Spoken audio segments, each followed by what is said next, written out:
You are now listening to Mondays with Mike Martinez. Hey guys, welcome back to another exciting episode of Mondays with Mike. I'm joined by my buddies here, Johnny and Ricardo. So Johnny is a 10X business coach. I'm gonna let him introduce himself in a minute. But we just spent an hour before the podcast, and normally I take about 10, 15 minutes preparing for the show. But we took over an hour because the conversation was so interesting and I want to share it with you guys. Great real estate investments here, great business models, Angels Haven Care. Let's start by introducing you, Johnny. Yeah, definitely. I'm here in California. You're my neighbor. I'm in Corona. Yeah. So definitely we got into business about a year. We had a great success, but background is corporate and real estate.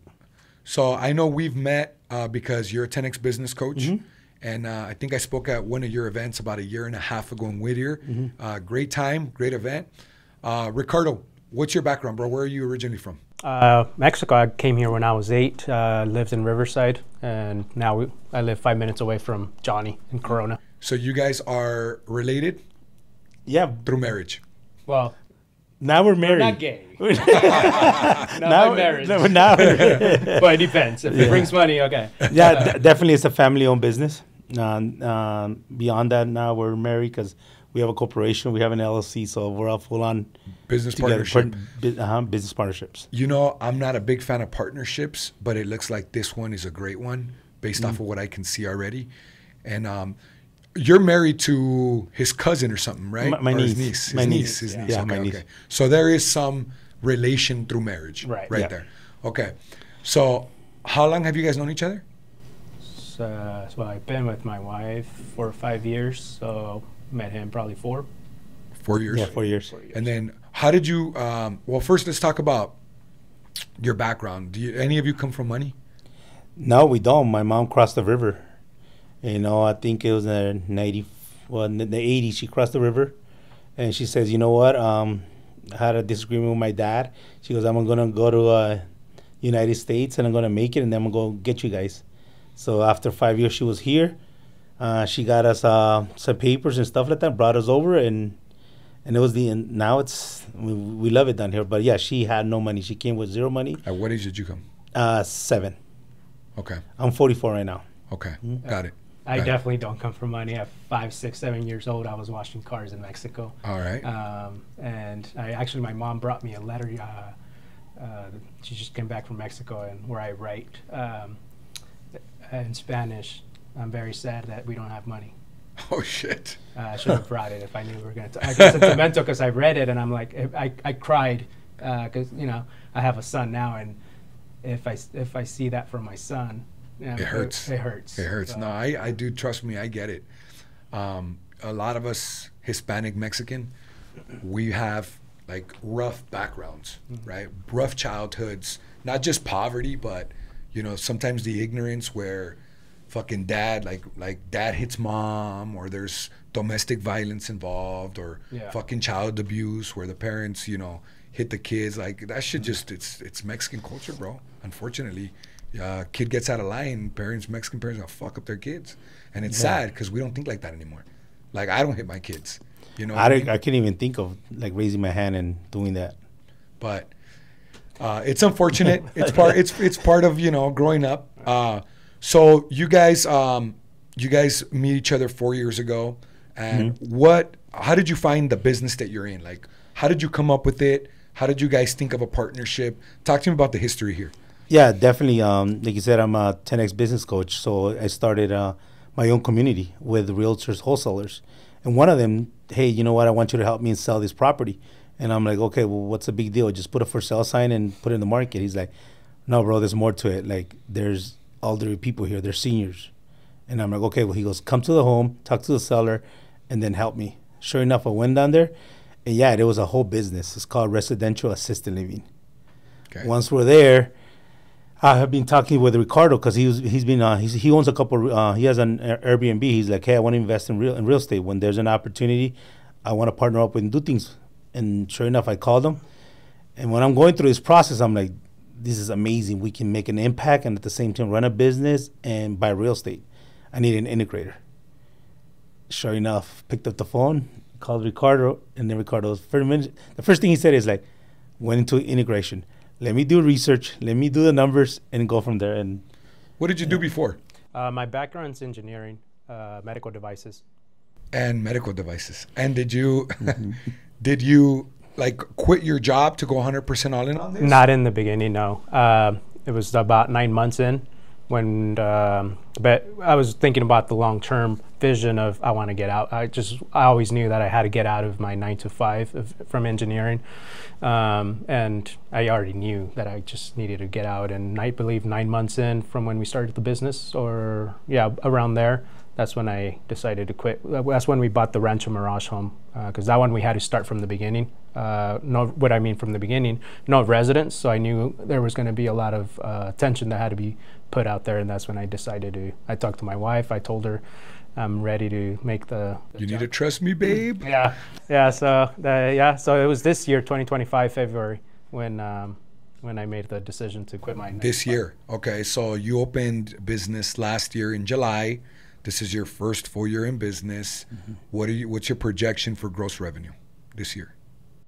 We're looking, if we get all the homes up and running, we're looking a little shy over 2 million. 2 million. Yeah. All right. And can you talk a little bit about what your estimated profit margins are on a $2 million? That's very impressive, guys. Yeah. Okay.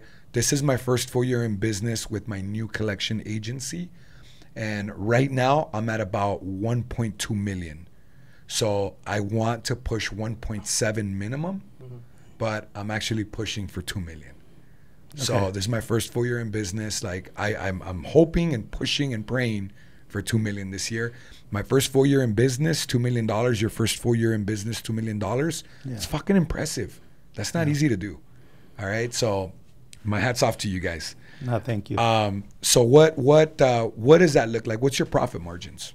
We're looking at around 25 to 30% right now. Okay. And that includes payroll, mortgages, rent, utilities. That's what we're looking at. So it's your business is very interesting to me. And that's why I made sure that I introduced you to my wife right now. Yeah. Because Natalie has always wanted to get into this type of investments and businesses. So let's dissect your business model a little bit, if you will. Yeah. All right. So what exactly is assisted living? Yeah. So basically, we assist elderly, 60 and above. That's our main market, where we assist them with their medication management, incontinence, if they need to, change their diapers. Once they come into us, they need support. The family can't take care of them. We get a lot of daughters. Our main market is female, the daughters that bring their loved ones to us, because they're the ones taking care of them. So once they're getting tired, they can't take care of them, then they look into our services, and that's when we start taking care of them. It's basically, we don't have any nurses on staff. All we have is caregivers, and we have, our ratio is 1 to 3. So what I mean, our ratio 1 to 3 is 1 caregiver for every 3 residents. Here in California, we can have up to 6 residents in a residential home. So that's why we say our ratio is 1 to 3. So basically, medication management and other daily living activities. Food is provided. I like to say it's all inclusive. Is there 24/7 staff? Yeah. So there's 2. There's they call them big boxes. That'll be the commercial ones. You're looking at 30 beds, 50 beds. There you're looking 1 caregiver per 17 residents. We're in the residential assisted living. It's a home where we have max is 6 residents. We can't have more. You can get some permits and extend it, but the pride is to have max 6, so we can take care of them. When they come to us, they're declining and they need a lot of assistance, and the family cannot take care of them. That's when we step in. Based off of what I'm noticing from our conversations from the outside looking in, it seems to me like you're outgrowing the residential space. Right. Yeah, we're 5 locations in the residential now. And, I had talked to Johnny a couple months ago, when we bought the Rancho Mirage in Palm Springs area. I was like, dude, we can't be driving around. So now we're starting to look at commercial, which that's his job. We're big on personal development, so I know what Johnny's strengths are, and he knows what my strengths and my weaknesses. So I don't even focus on my weaknesses. He has all my weaknesses, so I let Johnny do all that, and Johnny lets me do what I got to do. So we're looking at the commercial. You sound like me and Natalie. I know we are. We spend more time together. I think they're in our families right now. Definitely, it's the impact. I think I'm not saying perfected. There is no perfection. It's just progression. But definitely we nail it down where the care is. We want to take the same care that we build in residential to commercial, to the big box. And the other thing is that we have a goal to impact 1.2 million people. We're not going to do it with 6 residents at home. Yeah. That's where 30 or 50, like, can I impact 50 or 100 residents in one facility? Yeah. So I told you guys right now in front of Natalie, I think it's safe to say that she is very interested in investing and maybe partnering and helping you guys build something big like this, because it's one of her passions, like not just the real estate side of it, but the helping elderly and other avenues. She's very passionate about that kind of thing, and I like it. It's interesting to me. Yeah. And if she has a passion for it, she likes it. She's the real estate boss in the family, right, in the business. So if she's interested, like if you guys have opportunities, I'm open. But most importantly, I see your big vision. I see your big vision, dude, and I believe in it. So very proud of you for what you've done in this year in a short amount of time. It's not even a full year and a half yet, because you started back in July. Yeah. That was last year. Yeah, so you have just a little bit over a year. Yeah. When somebody told us there was a recession going on or something like that. Supposedly? I guess there was something like that, but definitely the other thing that just by personal development and surrounding you with the right people, we did it with no money, man. Like no money, like we didn't have money. We haven't spent nothing out of our pockets. Let's talk about that. Yeah. How did you make it happen with no money? Brandon talks about collaboration is the new currency. It is. So just same thing when we're talking to Natalie about the vision, how much we care, and you start attracting that energy and people want to invest in you. But you have to have a Ricky, because Ricardo brings the numbers out, because numbers don't lie, people lie. So we had this vision where I wanted, and then Ricardo came in and looked at the numbers, and it makes sense. But we promoted what you do very well. We told a lot of people exactly what we wanted to do. We told them our vision, we wanted to do. They're like, okay, we want to be part of it. And the cash is the easy part. Yeah, so we had talked about having you on my show for a while. We kind of just kicked it around, and then you followed up with me, right? So whenever we promote, like, hey, I have our schedules open, who wants to be on the show? And we're selective. I don't just let anybody on the show. There has to be like some interesting point that I can pull for the audience to learn from. Right? So you raised your hand and you're like, bro, I'm ready. And I'm like, let's roll, let's do it. Yeah. And you had talked to me about the assisted living business before, and I found it interesting, but we never made the time for me to really understand it. Right, but so I'm glad that we found the time. I take full responsibility now, Mike. That was my follow-up. There it is. Yeah, it's a good business. I mean, overall, it's a good business. You're helping, and also with the real estate. You acquire the real estate, and it's a lucrative. So I've always wanted to get into commercial. Yeah. I don't own any commercial real estate right now. I'm going to be developing a 7-unit in Guatemala, but like real commercial property.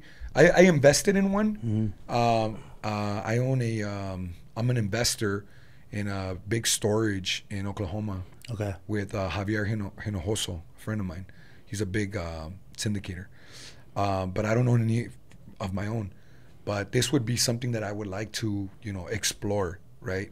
Maybe next year when you guys are ready, or if you bring me some opportunities. Yeah. And we're in a position financially where I have the liquid to invest, like, I'm super open to it. So you did it by bringing in investors, right? Definitely bringing investors in.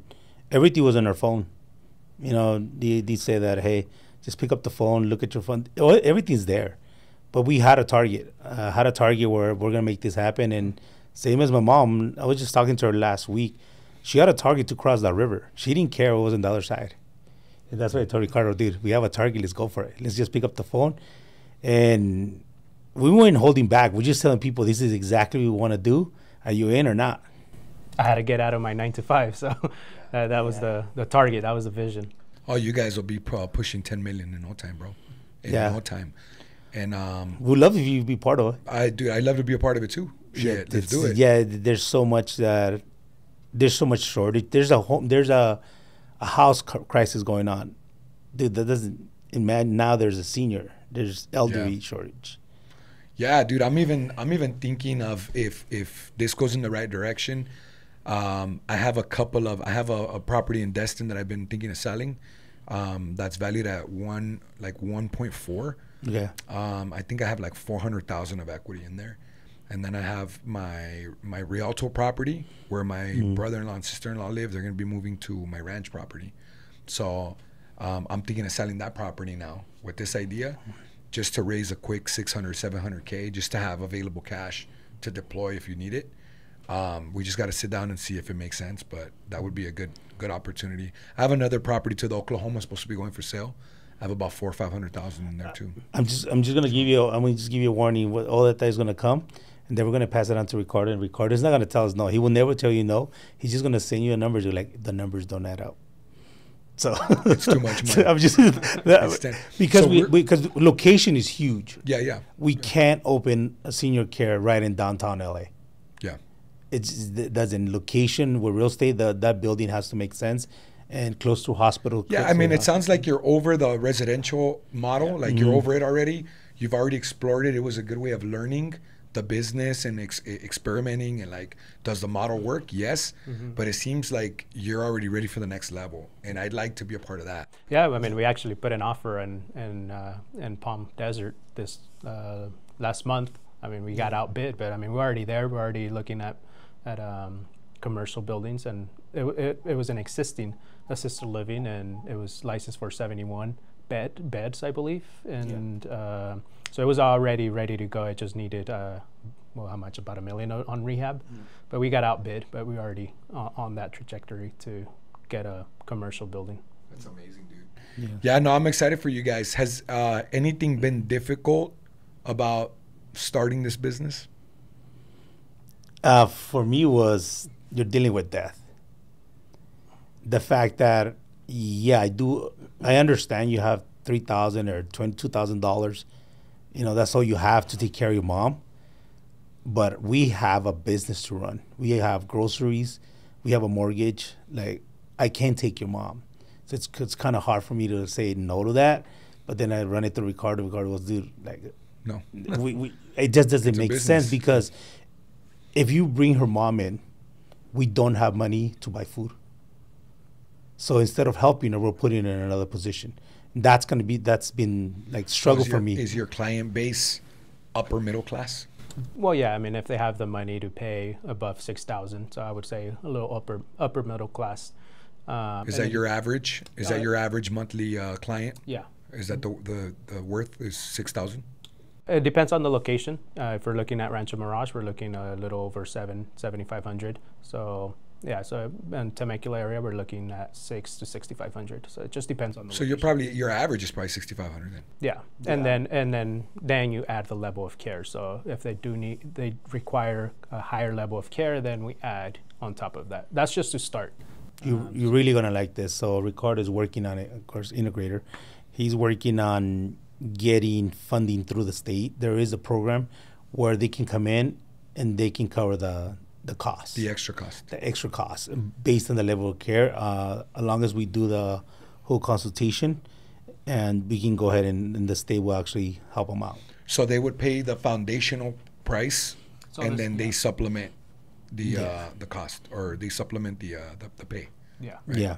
So once you have that license, and then you start getting all those res, you're able to help those seniors, and still run a home where the level of care is up there, where the meals are all cooked instead of frozen food. Activity managers there. Yeah, it's beyond crazy. that. Oh yeah, we have activities. There's one in Temecula starts drawing. She's like, we have a resident who's 103, 103, very active. She still looks like she's 60, 60. 65. Yeah. So you guys were saying that the average person lives 3 to 6 months with you. On average, but usually nationwide, you're looking at 2.5 years. Okay, those are better statistics. Yeah. So, That breaks my heart, bro. 3 to 6 months is yeah. like. Well, we get some that come, and sometimes they're just looking for a place to pass. So those we are aware. And So- you don't have to. They don't have to be put on hospice at that point. Yeah, once they come, when they're pretty much ready to pass, they are technically already on hospice. So they're Can you explain how hospice works in your industry? On that one, that's not our main business, so I wouldn't want to misspeak on that. But basically, it's just a service that they call it end of life, and nurses come 3 to 5 times a week to our homes, and they don't. It's not basically that they're dying. Sometimes I recommend to the families because they get an extra care, and if they catch them on time, they actually last longer.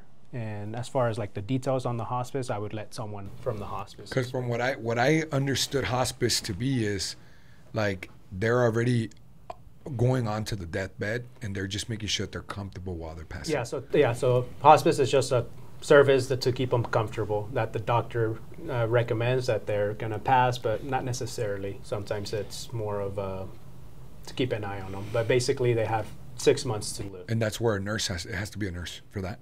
For hospice? Yeah, a registered nurse. That comes and sees them, depending on the level of care. Sometimes they're already on their way to pass, and they get nurse visits every day. So and you're interested in getting into that niche? So it'll be a collab. It'll be a ecosystem within the business that we're in. We'll be able to go from boarding care to now the hospice service. Well, yeah, you definitely want integrated services in your business to scale faster and grow the revenue. Because the family already trusted us. They like us, and they already know us. And they're asking us, okay, my mom is declining. We understand that. We don't, okay, what do you guys suggest? And it's easy for us, hey, we work with this hospice company. They can come in and do their thing. You can bring them on. But at the same time, we'll give them options. But they already know you. Like, hey, my mom's been here for 6 months. Just continue the care and just add more to it. You kind of want them in hospice when they're declining. The fact that if they're not in hospice, our job, if they fall or they get an UTI or some sort of like they feel sick or fever, our job is to call 911. So what happens is the paramedics get there. Now you have to move her to a bed. Now they take them to the hospital. And all that takes a toll on the resident. When you're in hospice, all you have to do is call the nurse. The nurse will come to the home and do the diagnosis. Well, it's going to take a toll on the resident and the family member. Yep. Right? So, especially when they have dementia, they get disoriented.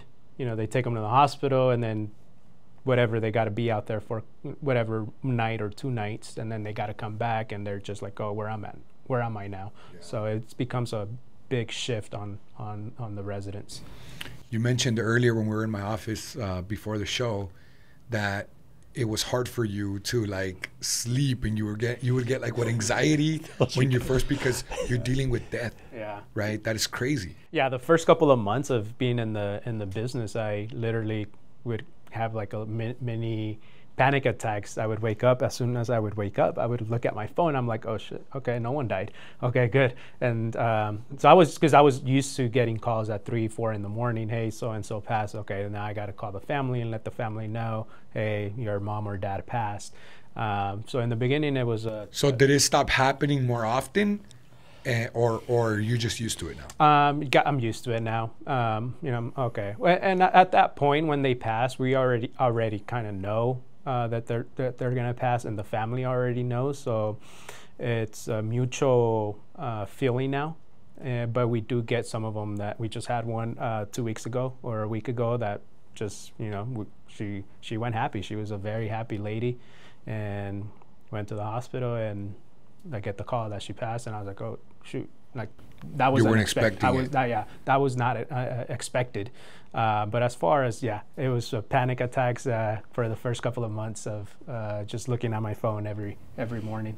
Well, you're gonna like this. So he's telling me this, right?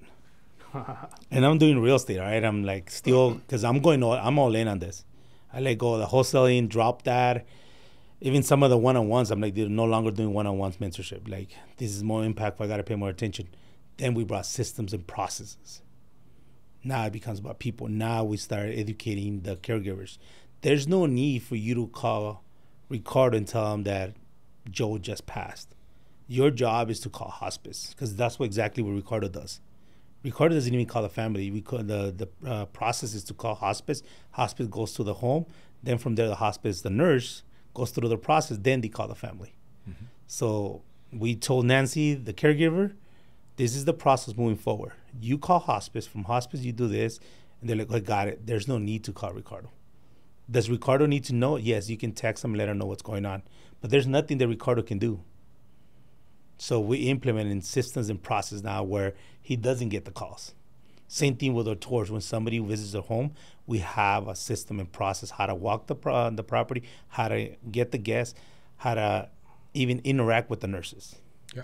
So yeah, it's optimization, and you want to fix all that right now. Yeah. Before you keep scaling. So. Well, we're a year shy over a year, so all those things. I had to do the I guess the SOPs. I got to do the work. Yeah. But you can tell him when I went on vacation and you were getting the calls. Yeah, that he goes on vacation, but it was one of those things that we had systems already. Even when he went on vacation, I'm like, dude, you can stay out there. Like, I don't need you here, because I brought 2 residents in. All he had to do is send me the paperwork, and then I sent it to family to sign. There was nothing like, oh my God, the world's collapsing because Ricardo's not here. but that goes back to system and process where he can be anywhere. Like right now, my phone doesn't blow up. His phone doesn't blow up. Yeah. Like we have even CRM, and we learned it from like when Brandon and Grant that once you get those systems, then now we're at the part we're scaling. Yeah, and so that's the hard part. Brandon teaches the difference between scale and scaling, right? Scale is optimizing what you have without investing more money or growing or anything, just optimizing and growing your revenue with what you already have. So I'm at that point right now where I'm getting past breakpoint 4. I'm going past 25 million revenue this year, right? I've been stuck at breakpoint 4 for the last 2 years, and I was getting frustrated. I even brought it up to Brandon at one of the 360s that I attended, and he's like, you need to relax, Mike. He's like, sometimes it takes time. He goes, don't try to do what I did. He goes, you're not me. You're not Brandon Dawson. You don't have Grant Cardone. You don't have my team. You don't have my resources. He goes, like, don't try to do what I'm doing. He goes, stay in your lane, be patient. He says, are you growing year over year? Yes or no? I said, yes, I am. He goes, then chill out, dude. Chill out. He's like, you'll get there. Just keep doing what's your next break? It's a 50, and then it goes to 75 and 100. 25 million to 45 million is breakpoint 5. So that's where I'm entering this year. I'm entering breakpoint 5.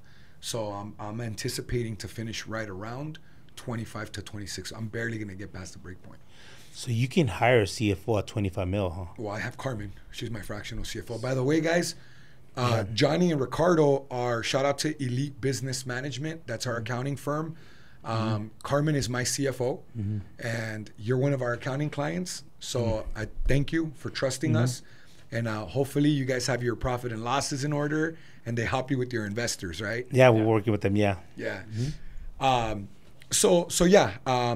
At this point, I start feeling like a real CEO. Because I'm responsible for a lot of money, right? And managing it and reinvesting it the right way. At this point, Brandon had said one time, you're not a real CEO until you enter breakpoint 5. So I'm there. Really? I'm entering right now. So I'm starting to really understand the complexity of running a big business with big numbers and big teams. And I'm happy for you guys that you guys are learning it right now.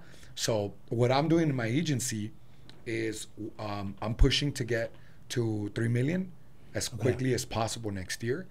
And I'm going to see how close I can get to crossing the 5 million. If I can do it next year in my second full year, that's huge win. It's a huge win.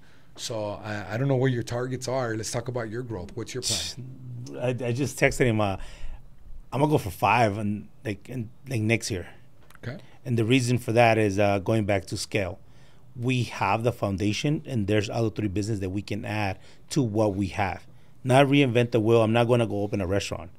It's looking at our business. Vertically integrated. Integrated, exactly. There's other stuff that we can add and provide to the resident and get more income coming in, but what we have. While we're supporting and helping the residents as well. I mean, it's not just about the money. It's also prolonging their life and give them good quality life. And within this business, there's just a lot of businesses that we can integrate But I think the 5 million is quite reasonable and easy to obtain once we go into the commercial.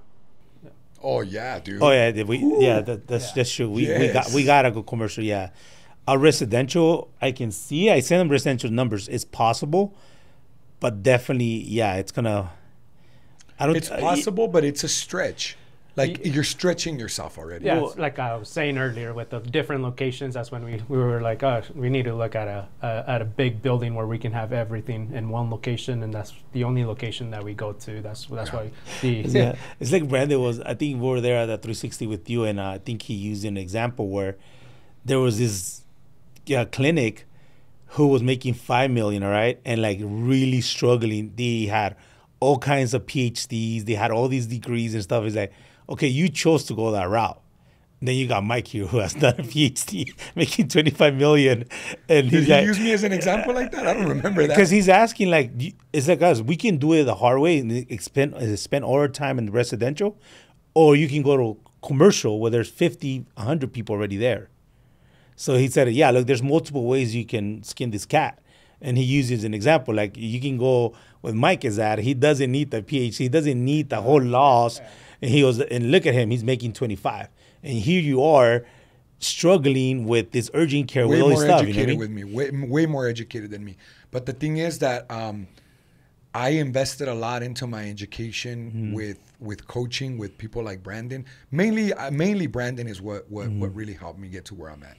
Honestly, bro. Like I became a millionaire in 2021. I started my self-development journey in 2020 during COVID. Towards the end of 2021, like around September, I remember I was at Disney World in Florida. I was at Disney World, and I don't know why I was in line in a ride, and I don't know why I checked my phone, I checked my bank account, and I was at 1.1 million. I'm like, holy fuck.